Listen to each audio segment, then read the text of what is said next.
All right, so I've talked to you before, so just to switch it up a little bit, we talked a lot about some of the departing faces that you guys have to deal with. Who are some of the new faces that have stepped up for this team? Well, these guys are all pretty good. Bo Sherman, there will be another guy who's going to play safety running back for us. Jude Blair. We have a lot of our receiving core are mostly our juniors, all pretty talented, but just haven't seen a lot of time on Friday night yet just because of what we've had in the past. Um, our secondary is going to be mostly juniors too. So our incoming junior class are the names that we haven't heard a lot about yet publicly, but still pretty talented. Absolutely. And I've got a question for you, Michael. I was just looking for your stats actually on your Twitter, and then I found you got a 33 on the ACT. I did, yeah. And you got a 4.1 GPA. How, Yeah. how do you manage to be such a great student, such a great athlete? That's a good question. I consider myself a complete nerd. Shameless about that. But I just schedule, manage my time wisely, get stuff done in school when I can get it done, and then when it's practice time, game time, I just go. Yeah. I was impressed. I'm finding that 33. I talked to your coach before when we were talking about the package, and you're looking to the air more this season. More of a question for you, Ethan. How have you managed that increased responsibility? I think I've accepted it pretty well. I'm ready to go this year. I'm ready to showcase what I can do. We had a little bit of success throwing the ball last year, but I'm definitely ready for this year. Absolutely. And getting back to you, Coach. This is a team that even when you had Dylan Armentrout, a lot of running back by committee. Is that something we can expect this year? Is this team going to be multifaceted in the running game, or you have a couple bell cow guys you want to lean on? I think we pretty solid with three different guys we could play at running back. We're going to be a little more open with the offense this year, so we're going to see more receivers than we probably have in the past. But we have three different guys that can run the ball, and we feel pretty good about all three of them. Absolutely. And who should we be looking for in the pass game? Are there any guys? Obviously, a lot of juniors, but are there any clear standout wide receiver one guys that Southeast Ohio should be looking out for? Well, he's pretty good. So that would be the first guy I'd mention. We have a guy named Rusty Hutchinson. He came over to us. He played at Fairfield Christian last year. He was all Ohio wide receiver for Fairfield Christian. Evan Cardenas is one of our juniors. London Dodds, Maddox Byler, Kelton Kirkpatrick. We have those are all juniors, so we can probably roll. I feel pretty comfortable. We could roll two entirely separate groups of receivers into. Dylan Fry's another big tight end we have that will throw the ball too. So offensively, we have some different situations where we can get a lot of different guys the ball. Is really what we're trying to do. Absolutely. Coach, I know you want to talk about the defense. Sure. When we talked about it before, that's your favorite side of the ball. But what makes this Bloom-Carroll unit so effective defensively? I know you talked about tackling before, but excellent secondary play from Broden last year. How do you get that out of your guys? Well, I think the strength of our defense this year is probably in the front. I mean, most of these guys, Park started for us there last year. Basically, our front seven are returning starters. The secondary is a lot of new faces, so I think we lean pretty heavily on our D-line and linebackers, and then that takes some pressure off those new guys in the secondary. Absolutely. And when you're coaching new guys in the secondary, you're getting them ready. What are the kind of lessons you want to impart on the young corner? What should these guys be working in day in, day out? Being fundamentally sound, making sure we know where we're supposed to be. Tackling, open field tackling is huge in the secondary, and then frankly having short memory. If something bad happens, which sometimes it's going to in the secondary, you shake it off and just get ready for the next play. Absolutely. And this team is accustomed to playing a pretty brutal schedule. You've got Region 11, you've got the MSL Buckeyes, some of the best teams in Southeast Ohio. Is there, when something goes wrong, like last year where you have a tough loss, is it that same kind of goldfish mentality, forget about it week in and week out and just get ready for the next game? Yeah, I think we pride ourselves on how we prepare. Like, it doesn't matter really who's upcoming, whether it's playing in the state championship or playing against a team that we're probably heavily favored against. Like, how we prepare each day of the week is going to be the same, and I think that helps with our consistency too. We don't get too high, we don't get too low. It's just we go back to work. Yeah, and this year, different face week one, and you had Harvest Prep the past few years, and that is an incredible chillicothe this year. But those week one struggles are definitely something you want to avoid. How does this team make sure they don't get surprised week one? How does this team make sure they execute against the team, when they're getting into the live football for the first time? Really? Something we've been able to do this year that's been different than the previous two is we hired more coaches. So we're really pretty two platoon on both sides of the ball. So offense is practicing offense, defense is practicing defense. There's not a whole lot of carryover. So that's just more time preparing on each side of the ball.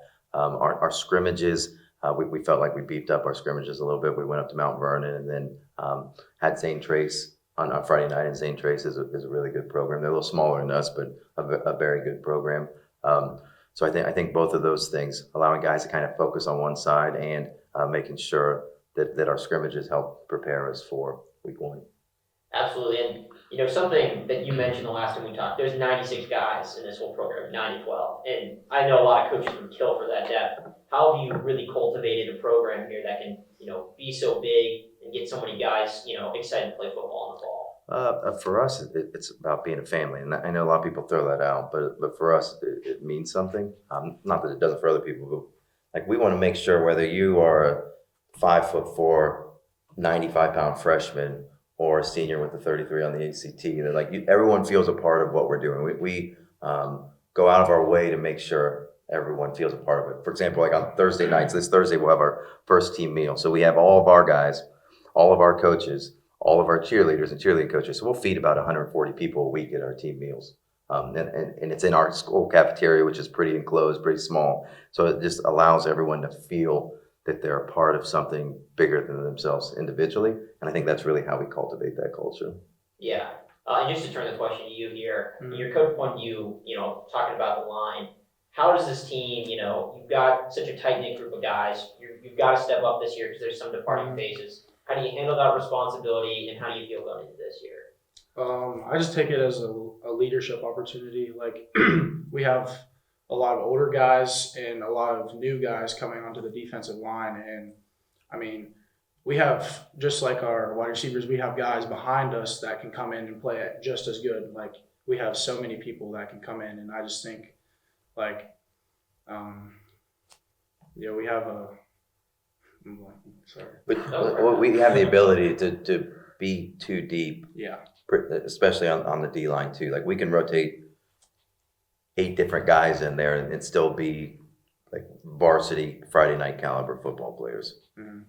Yeah. And for you, Coach, just to talk about Rusty a little bit, he gets put on the Lancaster Eagle, players to watch. Obviously, Ethan's there too. What has he brought to this team that wasn't there before? And what are you expecting to see out of him this fall?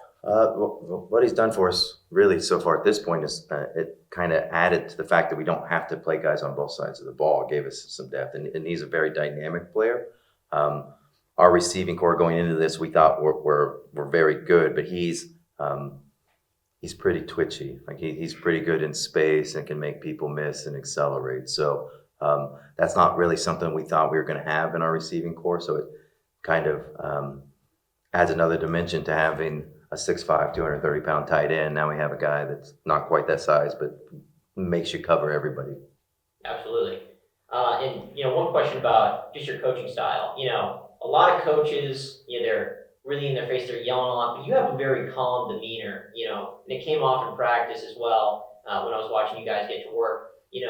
Where does your style of leadership come from, and why are you so comfortable around your guys? I think it comes back again to the family part. Like I don't. This is no different than ever sitting here with my own kids. It's truly how we feel. And I always felt it growing up in school or even in football. Like no one likes to get yelled at. And as a teacher, if yelling was the best way to get something out of people, I think you'd see classroom teachers as getting in people's face. But like if we make a mistake, it's much better to have everybody understand why and where that mistake came from versus telling them how big of a bum they are and now everything's broken. So I don't, that's not me at all. Where that came from, I guess, maybe growing up, like my teachers weren't that way or my coaches weren't that way. And I don't ever want anyone to feel demeaned because they messed up. Like doesn't make you better. If it made you a better football player, we think about it, but it's much better just to have that conversation and fix the problem versus beating someone down because of it. Yeah. So obviously you graduated a pretty talented senior class, still kept Ethan. So how are you seeing those younger guys step up in the off season, and who is stepping up? Sure. Well, I mean, so we started lifting again January 3rd, and we averaged 50, 60 guys a day in the weight room. Those guys are pretty hungry. Our junior class, we have 31 juniors. They were freshmen the year we were state runner-up. So all those guys were in the locker room in Canton. They understand the expectations. And now it's their turn to be on the field. So they've embraced that and really worked very hard for that opportunity because they've seen it. Honestly, the class we just graduated was 47-7 in their high school career. The class before that was 47-7 in their high school career. These guys have an opportunity to win more games than that even. So for us, it's not so much, we lost some incredible football players in a great class, but like we said before, we're talking about preparation. Like we're worried about Chillicothe next Friday versus, hey, what did we have or don't have anymore? And you also, your kicker, Trayton Keith. I saw this on Twitter. I don't know how true it is, but I saw that he was rated one of the top 10 best kickers in the U.S. That's so Yeah. true? How much of an asset is he to you? Oh, he's a major weapon. Ideally, we're kicking kickoffs in the end zone, so everyone has to drive 80 yards on our defense. I feel very confident anything around 55 or in, he can make field goals. Last year against Athens in the playoffs, he put a kickoff through the uprights. Like he's a very good kicker, and he works very hard at it, extremely hard, and has since probably he was in middle school. For sure, since he's been in high school, like he's a very dedicated. He's a 4.08 GPA. Like he's very good. And I also saw this on Twitter. You can correct me on how right this is. You were voted co-coach of the year. Is that true? Yeah. So how it works in the Mid-State League is basically if you are a champion, if you're the champion of the league or co-champion of the league. So Coach Holbert was too. So and Coach Barney from Hamilton. But yeah. But still, like. Yeah, it's good. No, winning the league's a good thing to do. Yeah. Well, it's great, but it really has nothing to do with me. It has to do with what we do on the field. I mean, so it's really like my name's on the plaque, but if it wasn't for these guys, it's not going to happen. Awesome. Thank you guys. Sure. Thank you so much.